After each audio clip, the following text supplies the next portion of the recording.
ज्ञान बहुत ठाकुर कहते मु जहाँ को पठेवा कथा पठेबी किसी दिन बीती जाइए समस्ते चाह बस किए जी शेक्सपियर विषय कहे पावना यूनिवर्सिटी आ पावना यूनिवर्सिटी रे सब बड़ बड़ महान महान पंडित माने आसबे विभिन्न धर्मावलंबी लोक आउ सेठी को आसबे एवं विभिन्न प्रोफेसर शेक्सपियर विषय रे कहे 5-5 मिनिट आउ ठाकुर पठेइछन्ते अनंत महाराज को जेतेबेले अनंत महाराज को चयन करिछन्ते जेतेबेले जानिले केष्टदा से आश्चर्य हो गले बोले ठाकुर आउ कहा को पाइले नै जार इंग्लिश रे ई अक्षर जणा नै ताकू ठाकुर पठेइ दैछन्ते आश्रम रु अनंत महाराज सहित केही भी गले नै पावना यूनिवर्सिटी काहे कि लज्जा रे जिवे काहे कि अपमान हेबे अनंत महाराज तो शेक्सपियर विषय रे किछि जानती नै इंग्लिश रो ई अक्षर जानती नै से कोन ठियाई करी कहिबे आउ सेठी प्रोफेसर माने आस्तिबे बड़ बड़ धर्मावलंबी लोक आस्तिबे बौद्धिस्ट ख्रिस्टियान जैन विभिन्न संप्रदाय रो आस्तिबे समस्त शेक्सपियर विषय सुंदर सुंदर आलोचना करिवे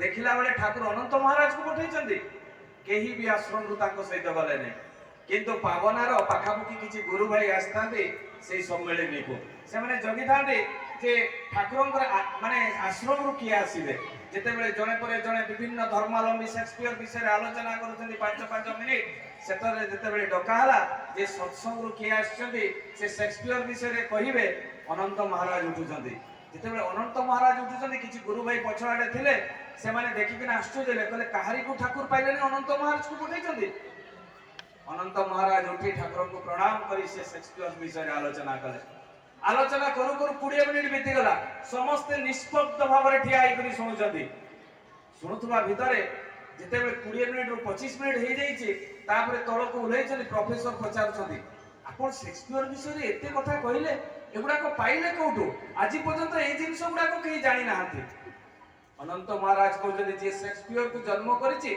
मु तांको सहित रुहे तारे चिंता करंतु प्रभु आगरु भी जन्म नहीं थिले आ तांको सहित सानिध्य लाभ करछन्ते अनंत महाराज जड़े 6 क्लास पास साधारण व्यक्ति ठाकुरंकर हुका बनांती एही होचंती परम पुरुष पुरुषोत्तम श्री ठाकुर अनुकूल चंद्र जेतेबेले आमे दीक्षा नै नथाउ सेतेबेले ठाकुरंकर दीक्षा नेला परे आमे धीरे धीरे आम जीवन में परिवर्तन हुए आमे सेटा अनुताप करि पारुना अनुभव करि पारुना आमे खाली पूजा पोसा आराधना रे माति जाऊ आमे किंतु निज चलणीटा को आमे तैयारी करि पारुना आम चरित्रटा को तैयारी करि पारुना टीवी रे बसी करी भागवत सुनो पुराण बोल सुनो पोथी सुनो गीता भागवत विभिन्न प्रकार पुराण हमर मुखस्थ अछि जे जेतेबेले जहा को पचारे पंडित मान को पचारतो गीता रो सप्तम अध्याय रे कोन लिखा हैछि कहि देबे पुराण रे कोन लिखा हैछि कहि देबे किंतु आचरण काहे तांको घरे कुकुडा खाया आइतबो माछ मांस चलिथिबो कोन सेही माने कोन पुराण पोथी शास्त्र रे टीवी रे प्रवचन देले कोन लाभ अछि आचरणटा होछि मेन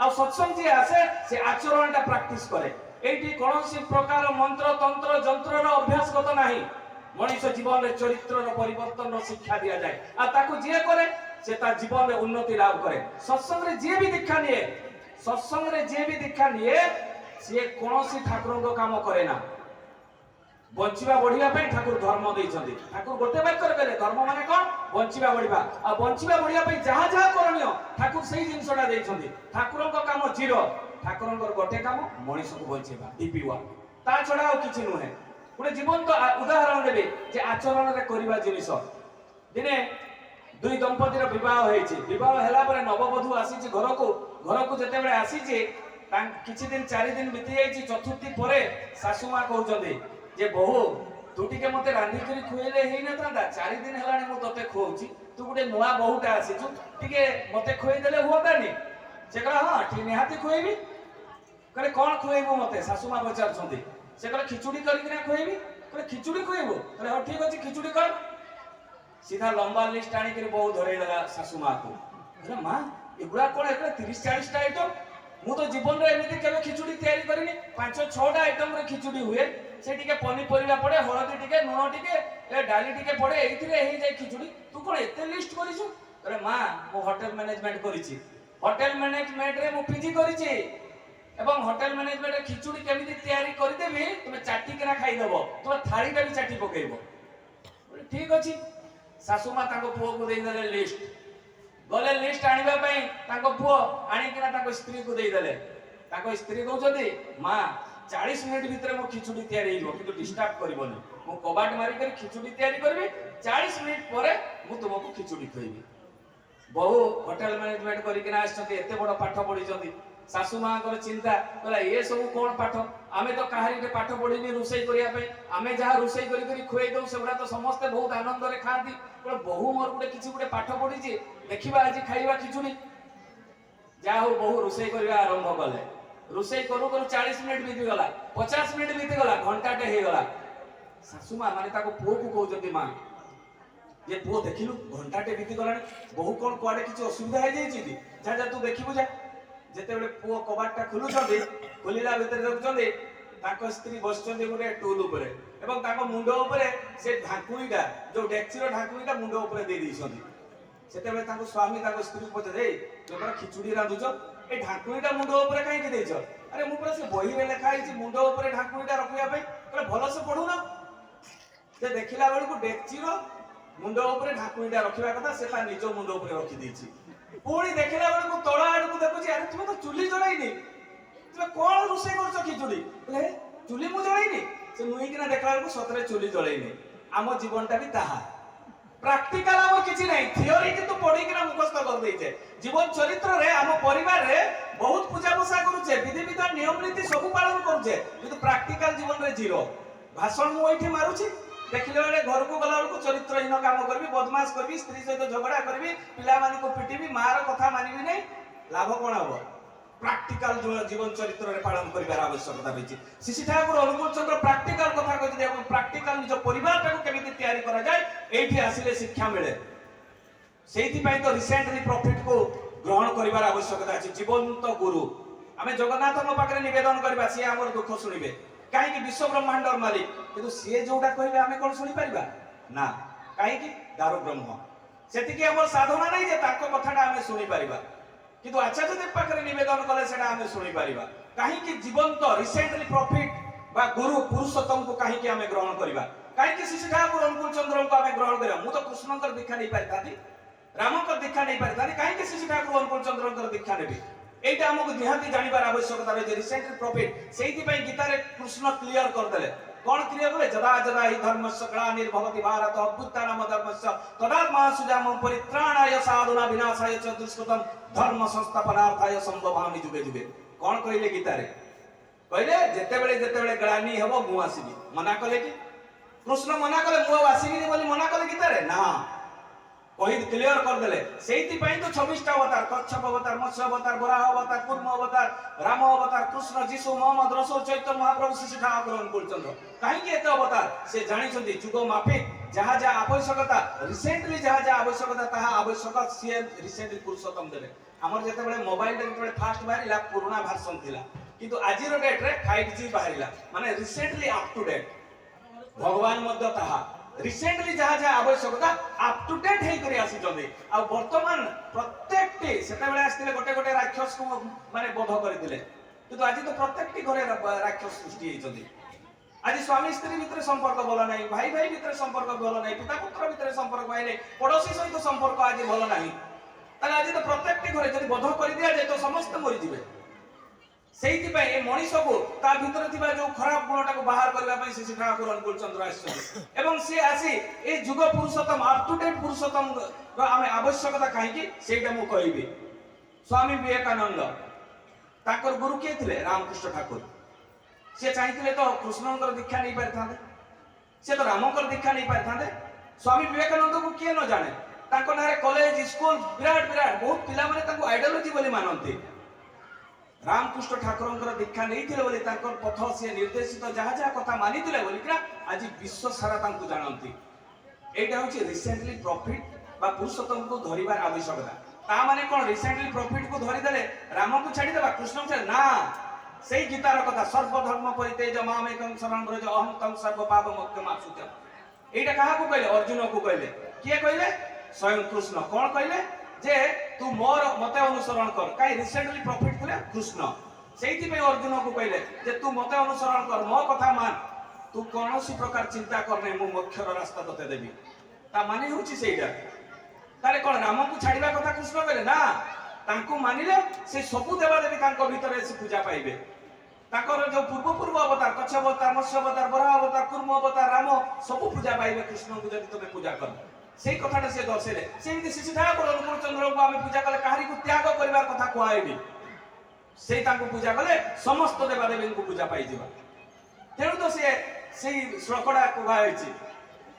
पुणी आ गए उदाहरण देवी कहीं श्री ठाकुर अनुकूल चंद्र मु दीक्षा नेबी जड़े यदि प्रश्न करे तार जीवंत उदाहरण स्वामी विवेकानंद कथा कहली प्रभावती देवी और जानकी नाथ बोस से कहार दीक्षा नहीं स्वयं पुरुषोत्तम श्री ठाकुर अनुकूल चंद्र से रिसेंटली प्रॉफिट श्री ठाकुर अनुकूल चंद्र दीक्षा नेले एवं दीक्षा नहीं 14टा संतान कहार प्रभावती देवी और जानकी नाथ बोस से किए सुभाष चंद्र बोस बापा माँ से श्री ठाकुर मंत्र शिष्य 14टा छुआ 7टा झील और 7टा पुओ से भितर सुभाष चंद्र बोस जड़े आई 8 जन माजिस्ट्रेट गोटे नुहे 8 जन माजिस्ट्रेट ये देव संतान माने से प्रभावती देवी भितर जन्म हेले केमिति श्री ठाकुर आइडियोलोजी निज जीवन चरित्र में पालन कर तेणु तो गर्भर देव संतान माने जन्म हेले रिसेंटली प्रॉफिट को धरिले आमर उन्नति हुए यही जीवन में जहाँ जहाँ आवश्यकता से परिपूरण करती से तो परम पूज्य पाठ श्री बड़दा कहले जे 10,000 वर्ष पर्यंत कहारी को आसवा पड़े कहीं ठाकुर जो विधानटा देखते सका उठिबार राति शुईला पर्यंत जन्म मृत्यु पर्यंत जहाँ जहाँ मनुष्यर आवश्यकता खाली मनुष्यर नुहे ए सृष्टिर जहाँ जहाँ आवश्यकता प्रत्येक विधान देते से विधानटा निज जीवन चरित्र में जी पालन करे सी ही उन्नति लाभ करे उन्नति माने धन संपत्ति कठाबाड़ी नुहे उन्नति माने सुख शांति आनंद मनुष्य पाखे बहुत बड़ बड़ कथा थाई पारे बहुत टंका थाई पारे किंतु अल्पायु जब मृत्युवरण करे आपोलो कंपनी रो जने मालिक आपण जानि आपोलो मोबाइल रो दाम मिनिमम 50,000 अति कम दाम 2 लाख 2.5 लाख 5 लाख रो मोबाइल अछि आपोलो कंपनी ताकर जेतेबे कैंसर हला 45 एज रे से जेतेबे डाक्टर खाना रे पडिले से खाली पैसा पछरे दौड़ुतले अरब अरब टंका तांको पाखरे दिला एवं जेतेबे आईसी को गले से सेठी चिंता कले तांको आखिरु लुह गडी गला कहला मु जहा करी थांती ए जीवन रे मु किछि कली नै मु जदि चाहि थांती बहुत लोकन को सहायता करि पार थांती बहुत लोक को एंगेज करि पारि थांती किंतु आज मला समय रे मो पाखरे गोटे भी केही नांती मो स्त्री मो छुआ पिला केही नांती ताको आखिरु लुह गडुछि ताने रोजगार करले कोन पैसा पैसा कोन स्वर्ग को नै करि जिबा किछि भी नै करि जिबा नै तेणु आम रोजगार करवा कौन ये पढ़ापढ़ी सहित भल संपर्क स्वामी स्त्री भितर संपर्क पिता पुत्र भितर संपर्क एवं इष्ट मुखर विधानटा को निज जीवन विधान माने विधान मु आगु कही विधान किसी नुहे जीरो बंचा बढ़िया जहाँ मेडिटेशन ठाकुर देइछंती आमे बहुत लोग विधान बोली भाबू आमे बहुत लोग विधान बोली भाबू सेटा भी मु कहबी ता पूर्व आ गुटे उदाहरण देबी दीटा उदाहरण दे कि श्री ठाकुर अनुकूल चंद्र मु दीक्षा नेबी तृतीय उदाहरण पुराण शास्त्र कथा कहबी से दिन बसीता स्वयं प्रभु श्रीकृष्ण रुक्मणी कहते जे प्रभु ये आपन तो भक्त हनुमान एते दिन हलानी आपण धरारे जन्म नहीं सारे कहीं सी तो आपन को दिने भी देखा करने आसला नहीं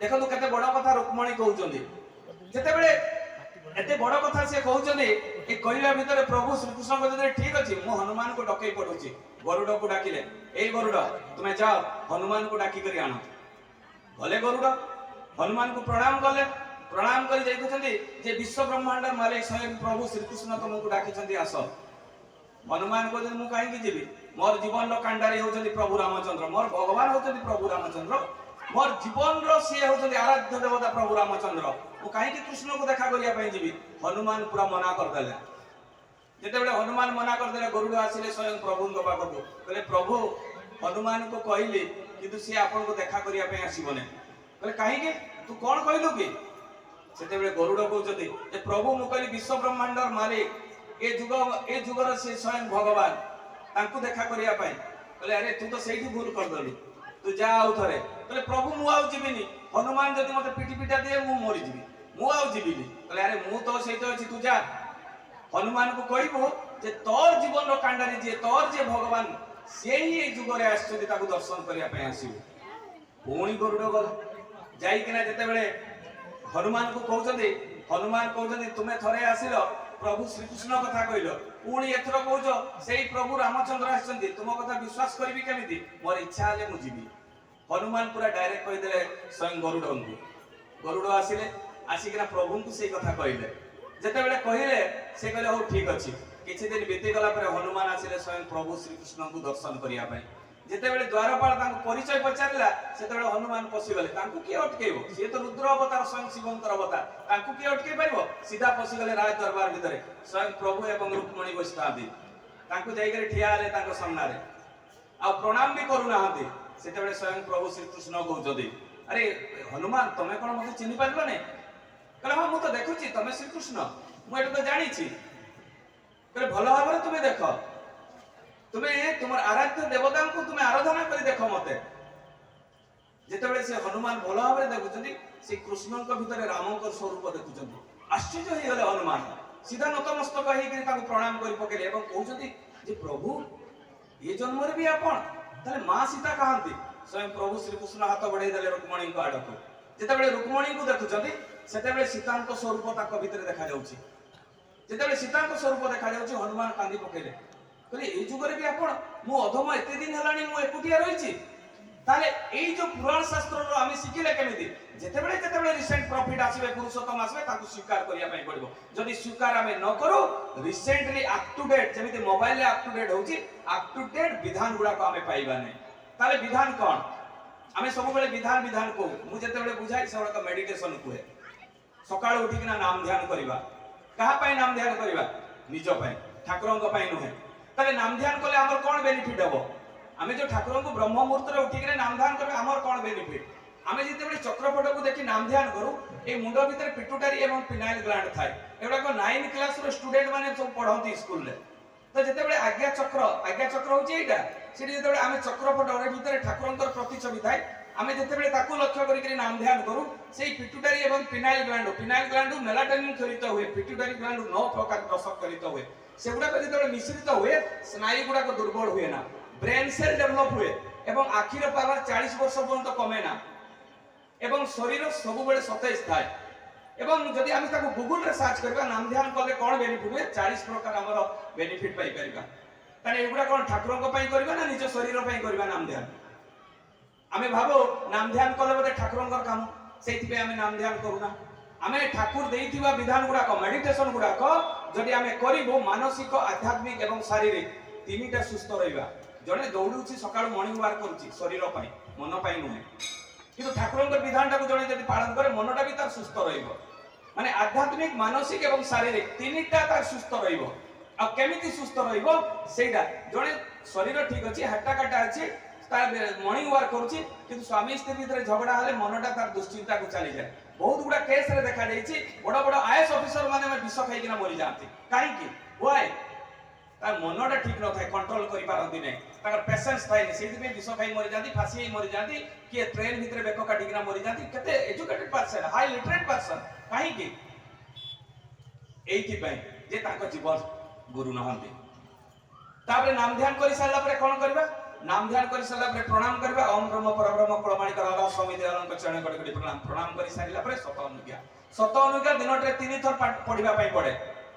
सत अनुज्ञा पढ़िले लाभ कोन एटा भी तो जानिबा दरकार। सत अनुज्ञा पढ़िले काम, क्रोध, मोह, मद, मात्सर्य 6टा रिपु कंट्रोल हुए।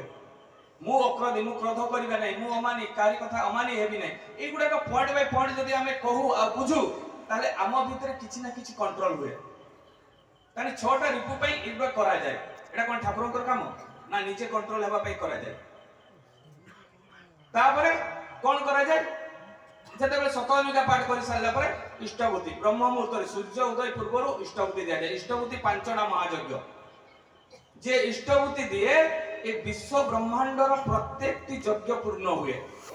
फास्ट हला देव यज्ञ इष्टभूति दिए दिए, तापरे ऋषि यज्ञ, पितृमातृ यज्ञ, भू यज्ञ एवं नृ यज्ञ 5टा महायज्ञ गुरु को देले ए विश्व ब्रह्मांडर देवता माने भी तो पाती।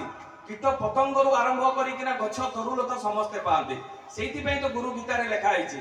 कोन लेखा आइछि जे जेतेबेले स्वयं दिने शिव एवं पार्वती बसतांती, पार्वती प्रश्न करछन्ती प्रभु मनीष तो विभिन्न देवादेवी को पूजा करे, कहा को पूजा कले 33 कोटी देवादेवी पूजा पाइबे। सेहिथिरे लेखा आइछि जे गुरुर ब्रह्मा गुरुर विष्णु गुरुर्देव महेश्वर गुरु साक्षात परम ब्रह्म तस्मै श्री गुरुवे नमः। एटा हमें समस्ते जानिछे किंतु हमें बुझिबा पई नाराज। आमे गुरु को पूजा कले समस्त देवी ब्रह्मा भी पाइबे, विष्णु भी पाइबे एवं महेश्वर भी पाइबे। ताने गुरु किए? स्वयं सृष्टिकर्ता ईश्वर भगवान। पुणी गुरु गीतारे लेखा है कहार मंत्र जप करिवो? मंत्र मूल्य गुरु वाक्यम। গুরু যাহা নির্দেশ দেবে সেই মন্ত্রটা জপ করিবা কথা কুয়াইছি। তাহলে আমি তো যে গুরু দীক্ষা নেই নাই সে গুরুঙ্কর মন্ত্রটা পাইব কোউঠি? তেণু গুরুଙ୍କୁ যে গ্রহণ করব তার মন্ত্রটা জপ কলে আমার লাভ আছে। পুଣି গুরু গীতারে লেখা ହେଇଛି কাহাକୁ ধ্যান করব ধ্যানং মূল্যং গুরু মূর্তি। গুরু গীতারে কোন লেখা ହେଲା? গুরুঙ্কর মূর্তিକୁ ଧ୍ୟାନ କରିବା କଥା କୁହାଯାଇଛି। ଆଉ ଶିଶି ଠାକୁର কোন ଶାସ୍ତ୍ର ପୁରାଣ ବେଦ ବେଦାନ୍ତରୁ ବାହାରେ ନା, ଆମେ ଯୋଉ ଚକ୍ର ଫଟୋଟା ଅଛି ଗୁରୁଙ୍କର ଫଟୋ ଅଛି ତା ଭିତରେ। ଦେଖନ୍ତୁ ଗୀତା ସହିତ ଶିଶି ଠାକୁରଙ୍କର ବିଧାନ କେମିତି। ପୁଣି ସେଇଠି ଗୀତାରେ ବି ଲେଖା ହେଇଛି, କଣ ଲେଖା ହେଇଛି? ମୋକ୍ଷ ମଣିଷ ପାଇବ କେମିତି? ସେଇଠି ଗୁରୁ ଗୀତାରେ ଅଛି ମୋକ୍ଷ ମୂଲ୍ୟଂ ଗୁରୁ କୃପା। ସେଇଟା କଣ କୃଷ୍ଣ କୃପା ଲେଖା ହେଲାନି ଗୁରୁ ଗୀତାରେ? ରାମ କୃପା ଲେଖା ହେଲାନି, କାହିଁକି ଗୁରୁଙ୍କର କୃପା ଲେଖା ହେଲା? এটা তো বুঝিবা দরকার। তাহলে কৃপা মানে কোন করে পাবা, যে তাঙ্কর বিধানটাকে পালন করে সে হি মোক্ষ পাইব। কাইকি সুগম সরল এবং নিস্তপদ রাস্তা গুরু হি দর্শান্তি, তা ছড়া আর কেই নুহে। তো এই আমি গুরুଙ୍କୁ দেলা ভিতরে 33 কোটি দেবা দেবী আমি যেতবে ব্রহ্ম মুহূর্তে শিশু ঠাকুরଙ୍କୁ ইষ্টবুদ্ধি দেউ এ সমস্তে পাই যাଆନ୍ତି। মাধ্যম হউଛନ୍ତି গুরু। তারপরে কোন করিবা? ইষ্টবুদ্ধি দেই সারিলা পরে, ইষ্টবুদ্ধি দেই সারিলা পরে আমি প্রার্থনা করিবা। প্রার্থনা করলে লাভ কোন? আমার এই যে হাতর এই পার্সন গুড়া করে এটা কিডনির শিরা আছে, হার্টর শিরা আছে, লিভরর শিরা আছে। আমি যেতবে এটা প্রেসার করু এই কিডনি, হার্ট এবং লিভর এগুড়াক সবু আপ টু ডেট রুহে। এই দুইটা হাতরে সেগুড়াক আছে। তো তেণু যেতবে আমি জয়রাতে কীর্তন করু আমি তাড়ি মারু, যেতবে তাড়ি মারু সেই সময় এইগুড়াক প্রেসার হুয়ে, আকু প্রেস হুয়ে। যেতবে প্রেসার হুয়ে আমার হার্ট, কিডনি এবং লিভর ঠিক রুহে। আমি প্রার্থনা করু হি নাই সকাল সন্ধ্যা, তেণু তো লাভটা পাও না। সেইপাই ডাক্তারখানার দৌড়ু প্রত্যেক সময়। পুଣି এগুলা দেখুন গোটে গোটে মেডিটেসন, এগুলা নিজে জীবনে বঞ্চিবা বঢ়িয়া পাই ঠাকুর কইলে ধর্ম, বঞ্চিবা বঢ়িবাটা হি ধর্ম। তারপরে প্রার্থনা করি সারিলা পরে কোন করিবা? বাণী পাঠ করিবা। সত্যানুসরণ, নারী নীতি, কমান, বাকি আলোচনা প্রসঙ্গ, ইষ্ট প্রসঙ্গ, নানা প্রসঙ্গ, কথা প্রসঙ্গ যে যাহা পড়ি পারলা, যে যেতে জ্ঞান অর্জন করি পারিলা। বাণী পাঠ করি সারিলা পরে তারপরে সে কোন করিব? যেতে সব বই পড়ালে গুরু গুরুজনକୁ প্রণাম করিব। আজ ধন্যবাদ বাপ পুଅ ভিতরে ঝগড়া হয়েছি, স্বামী স্ত্রী ভিতরে ঝগড়া হয়ে যাইছি, যদি পুଅ তা বাপাଙ୍କୁ প্রণাম করে তা বাপার মনটা হৃদয়টা তরଳି ଯିବ। আরে পুଅটাକୁ কালি গাড়ি ଦେଇଥିଲେ যাও আজ প্রণামটা করি পকেলা। যদি স্ত্রীটাକୁ কালি গাড়ি ଦେଇଥିଲେ সে মতে আজ প্রণামটি করি পকেলা। মানে যদি প্রেম ভাবটা ক্রিয়েট হুয়ে জীবন সারা, দেখুন প্রণাম কলে বি কেতে বেনিফিট আছে। প্রণাম করি সারিলা পরে থালকুড়ি পত্র সেবন। থালকুড়ি পত্র খাইলে এই যে আমার ব্রেনোলিয়া গোটে লিকুইডটা সেটা থালকুড়ি পত্ରରେ ତିଆରି, ଯୋଉ ଛୁଆ ମାନଙ୍କୁ ଦିଆଯାଏ ବୁଦ୍ଧି ହବ ବୋଲିକିନା। ଆମେ ଯଦି ସେଇଟା ଖାଉ ବ୍ରେନ୍ ସେଲ୍ ଡେଭଲପ ହୁଏ, ବ୍ଲଡ୍ କ୍ଲଟିଂ ହୁଏ ନା, ଟକ୍ସିନ୍ ଗୁଡାକ ଆମେ ଯୋଉ ମସଲା ଜାତୀୟ ଖାଦ୍ୟ ଖାଉ ସେଗୁଡାକ ସବୁ ବାହାରି ଯାଏ। ତାହେଲେ କେତେ ବେନିଫିଟ ଅଛି থালকুড়ি ପତ୍ର ଖାଇଲେ। তারপরে শবাসন, শবাসন কলে কোন হুয়ে? হজম শক্তি বৃদ্ধি হুয়ে। তাহলে চিন্তা করন্তু এই যে মেডিটেশন গুড়াক কলে পয়সা পড়ে নাই আজ্ঞা, ফ্রি রে ঠাকুর ଦେଇଛନ୍ତି। ଆଉ এইগুড়াক আজিকালি বিভিন্ন প্রকার মেডিটেশন সেন্টার খুলিছি, মাসে 7000 টাকা নউଛନ୍ତି। বলে গোটে লিকুইড খুয়াই দিউଛନ୍ତି, ছতুয়ার লিকুইড, তারপরে এক্সরসাইজ টিকে করে দউଛନ୍ତି। করে সারলা পরে অধা ঘন্টা পরে গোটে তাଙ୍କର ভিটামিন গোটে ଅଛି তাଙ୍କର কোম্পানির, সেটা খুয়াই ଦେଇକି পঠাই দউଛନ୍ତି। দিন সারা কেমিতি ডায়েট করিব, কোন কোন খাইব সেটা লেখিকি তুমକୁ দেই দউଛନ୍ତି। তুমি সেই ভলিয়া কর। কিন্তু ঠাকুর যে তুমକୁ জীবন সারা সুস্থ রহিবা পাই বিধান বতাইলে, মানসিক, আধ্যাত্মিক আর শারীরিক তিনটা কেমিতি সুস্থ রহিব, কিন্তু আমি করু না। বাবু এটা ঠাকুরଙ୍କର কাম। তাহলে চিন্তা করন্তু যেতেবেলে ঠাকুর এই যে নামটা ଦେଇଛନ୍ତି, এই নামটা বি করিবার আবশ্যকতা রয়েছে। অনবরত অজপা নাম। যেতেবেলে কলির প্রবেশ ହେଲା তাকে প্রশ্ন করা হইতিলা যে এই মଣିষ তম দাউরু রক্ষা পাইব কেমিতি? সেতেবেলে কলি কইতিলা যদি নামটা জনে অজপা করুথব তাহলে সে রক্ষা পাইব। নাম কলে কোন বেনিফিট আছে? আম ভিতরে পরনিন্দা পরচর্চা আসিব নাই। নাম কলে পরনিন্দা এইগুলা হচ্ছে গ্রহ গুটে গুটে। কাহা প্রতি লোকଙ୍କୁ ঠকিকিনা খাইবা মনোভাবটা আসিব নাই, নামটা যদি অনবরত চালি থাকে। আর আমি যদি প্রত্যেকটি কর্মরে নামটা চালি থাকে সে সময় আমার জীবনটা দেবময় হয়ে যাব। আমি রোষেই কলা বেলে নাম করথিবা সেটা প্রসাদ হয়ে যাব। তাহলে চিন্তা করন্তু প্রত্যেকটি পদক্ষেপরে আমি দেবত্ব লাভ করিবা। সেইথিপাই কলি কইলা যদি তুমি যদি নামটা করো জপা নাম, তাহলে আমি কোন পাইবা? আমি মুক্তি পাইবা। তা ছড়া আর কিছু উপায় নাই। তেমন অজপা নামর আবশ্যকতা রয়েছে। সে নামর মুহূর্ত কইবি। বহুত লোক কোন করନ୍ତି